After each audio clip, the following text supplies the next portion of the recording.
Red Hood and the Outlaws issue 9. So by all means, tell us what is it? What is it about? Okay, we're still on an Artemis arc. It's the last issue was technically just the prologue. So this is the actual thing now, which is probably the worst the book's been. Yeah, like Artemis is the weakest part. Like Red Hood himself he's almost the base level of the trio. Bizarro's pretty good, and Artemis is worse. That's so some expectations there. Mm-hmm. I will say Dexter Soyan art is pretty good. I do like his work. Oh, that's fair. So at least it's visually nice for most of it. So there's some decent layouts with some flashbacks and stuff. But it's just they go into Kurak, which I'm sure you will remember is where Joker killed Jason Todd. Mm-hmm.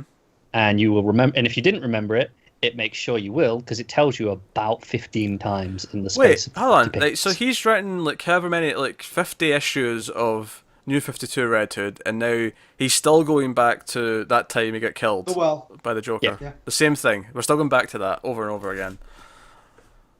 Yeah, and this is actually one of my problems with this issue is it doesn't really make any use of that. I mean, it keeps telling us over and over and over again, and then they get separated at the end because their plane gets taken down, and he's in the compound that it happened, or he thinks he is, and he's like, "Oh, the Joker must be behind this." Hmm. But it's not really doing anything with it other than just going, "Hey, look, he's here." There's nothing actually happening from it yet. Maybe it will. The Artemis stuff is worse, obviously, because she's awful. She's still going after this bow of Ra that was on about last time. The Bow of And Ra's al Ghul. I made that joke last time, I'm sure. you did. You definitely did. Um, it's bullshit. She's just going after it, and then she gets captured. And you remember that woman that the other sister that she killed last time that in the flashback that so that she would get the bow instead. No. Right. Well, I don't blame you because I barely remembered either. Until look, I've got to give Lobdell some credit here. He knows people aren't paying attention, so he's Oh, good. reminding you of everything. Good job, Matt. Good job. But basically, oh, she's still alive. What a shock. I don't care about that. I did like the Bizarro stuff, though. I'm not gonna lie. That stuff was not bad. Oh, It what's all starts Bizarro with up to? the plane that they've taken, so that Bizarro would feel useful. They stole a broken plane and let Bizarro carry it, which That's is sweet. yeah.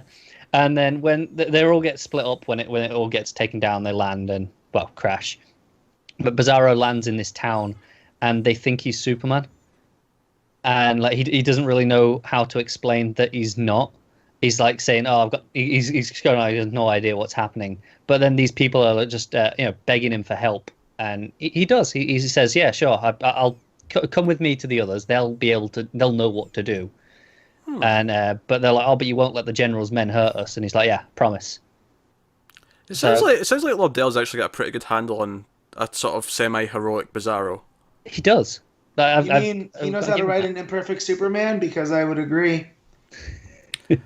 Well, yeah, but in this case, it's an imperfect Superman who is endearing because he's trying, and Right. so Like I think I've said in the last couple of issues, the Bizarro stuff was the best, and that's continued here.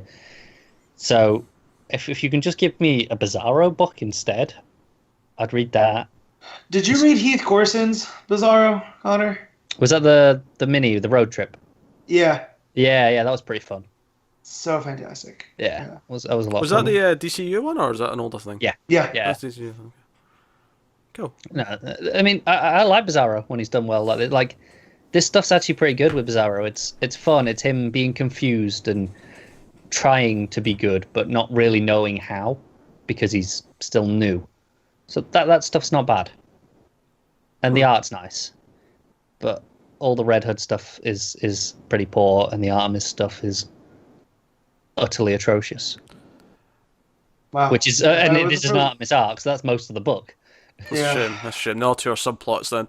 Yeah. Um, Oh well. So just remind me. So where did we end up here at the end? So just so for reference next time when you're talking about it. Right, so Bizarro's with this villagers and trying to Right. keep them safe.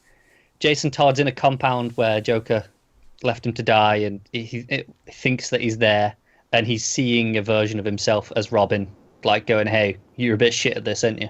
Right. To be fair, at least that Red Hood stuff might build to something. Like maybe it's just slowly building to whatever is going to pay off It for might. it. Yeah. And Artemis is hanging upside down, tied up over a fire pit, being taunted by that woman that she was supposed to have killed. Oh, great. Yeah. Matt, you're so. No, that Artemis stuff's pretty awful. I don't get why Matt sounds like he's pissed about it though. He's not having to read it. You should be gleeful. Yeah, but I'm having to hear about it. I like being willfully ignorant. This backfired on me. Tell people to give Connor Red Hood, and now I have to hear about Red Hood. Just focus on the pain. Focus on what makes us happy, Matt. Focus on the pain in his face. It's the best part of it.